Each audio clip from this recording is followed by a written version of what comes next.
Hi everyone, this is Julie with Beadaholique, and in this video I have a quick tip on how to cut chain length to the exact same size as your other pieces very easily and quickly.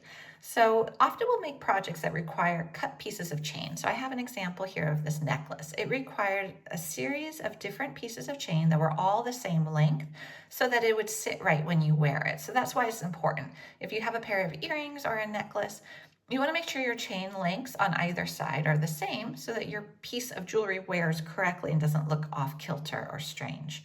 So when we're making the jewelry, you could count out the links. I have a piece of Rolo chain right here, and you can see the little links. It can be really hard to count this many little links. It can be very time consuming, and then there's the old adage of measure twice, cut once. So it takes a bit of time and energy, and it's easy to lose track.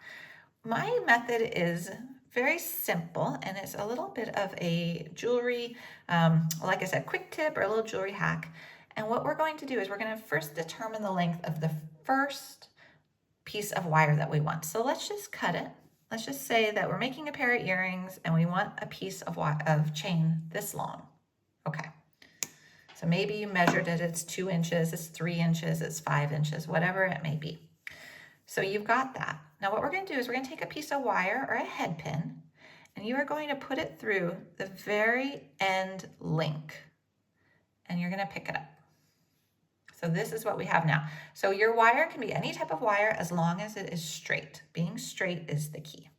So now to measure another piece of chain that's the same length, we're going to take our bulk chain that's not cut, and we're going to find the end chain link of it and slide it on. And now, I usually do this when it's dangling like this so that I know it's perfectly straight, but I'll put it down onto the mat for you so you can see a little bit better because I know it's hard with the camera angle.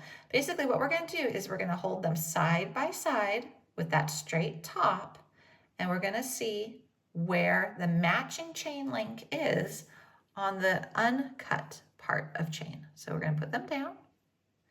And then what we're going to do is we're going to isolate where it is when they're side by side. And I can really easily see it is right here. Cut. And now, when we hold them together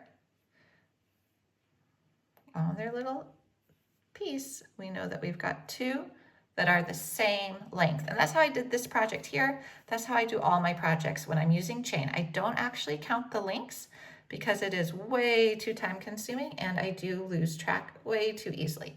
But that is my quick tip on how you measure your lengths of chain. Find your first length, whatever it may be, and then cut your matching ones using a piece of wire or a head pin or an eye pin, something that is straight, where you just put that end chain link on there and you measure it. I hope you enjoyed this quick tip. If you want to see more, please check out beadaholique.com. We have a ton of jewelry making pro tips and quick tips. Thanks, everyone.